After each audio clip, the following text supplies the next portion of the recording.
She stood quietly at the polished marble counter, her fingers gently clutching the edge, as if it were the only thing keeping her steady. Her clothes were simple, slightly worn, but clean, and her eyes held a quiet determination that didn't match her modest appearance. "I just want to see my balance," she said softly, her voice barely rising above the hum of the luxurious bank lobby. A few people nearby glanced at her, then quickly looked away, as if embarrassed on her behalf. Behind her, a well-dressed man-tailored suit, expensive watch gleaming under the lights, let out a short, amused laugh. He was known around the city as a millionaire, a man who measured worth in numbers and appearances. And to him, this woman didn't seem to belong in a place like this. "Your balance," P repeated, unable to hide his smirk. "I think the minimum here might be more than what you're expecting." His words drew a few quiet chuckles from others waiting in line, feeding his confidence. The woman didn't respond to him. She simply looked at the bank teller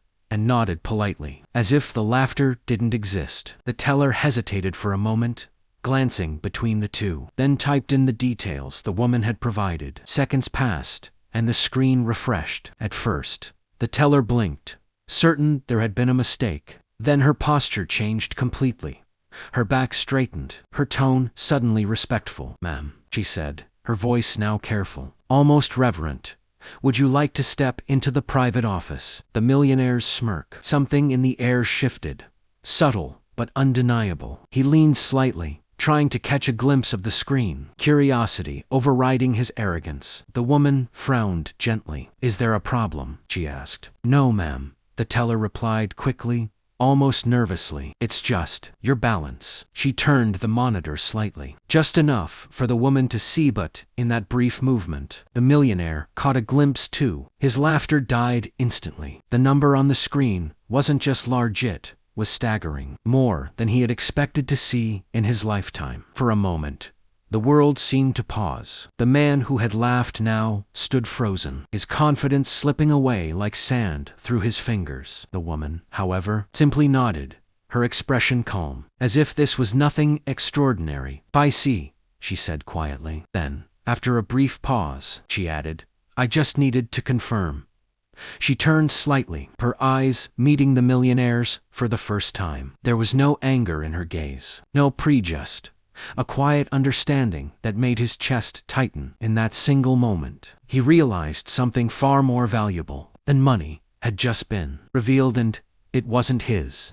The silence that followed felt heavier than any words could fill. The millionaire cleared his throat, shifting uncomfortably, as if the ground beneath him had suddenly become uncertain. For the first time in years, he didn't know what to say. The woman stepped away from the counter with calm, measured movements, as though nothing unusual had happened. But every eye in the lobby was now fixed on her, not with amusement, but with curiosity and quiet respect. The teller hurried out from behind the desk and gestured toward a glass-walled office. "Please, ma'am, this way," she said, her tone now warm and attentive. The woman gave a small nod and followed, her posture straight but unassuming, as if wealth had never changed the way she carried herself. The millionaire watched her go, his pride battling with a growing sense of embarrassment. Finally, he turned and approached the same counter, trying to regain control of the moment. "There must be some mistake," he muttered, attempting a dismissive tone, but it lacked its earlier confidence. The teller, still slightly flustered, shook her head. "No, sir, there's no mistake."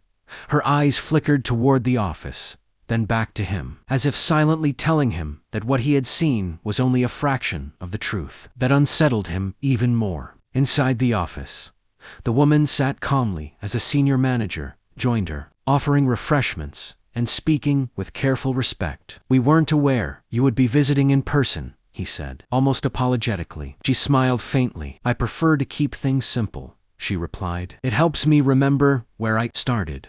Her gaze drifted briefly through the glass walls, landing on the millionaire, still standing outside. "And it reminds me how quickly people judge." Back in the lobby, the millionaire felt those words without even hearing them. Something in her expression lingered in his mind. He had built his life on reading people, categorizing them, instantly rich or poor, important or irrelevant. Yet, she had undone that certainty in seconds. When the office door finally opened, he instinctively stepped forward. "Wait," he said, his voice quieter now, stripped of arrogance. She paused and looked at him. He hesitated, searching for the right words, something to repair the damage. "I misjudged you," he admitted, the sentence clearly unfamiliar to him. The woman studied him for a moment, then gave a gentle nod. "Most people do," she said softly. "That's why I don't rely on appearances."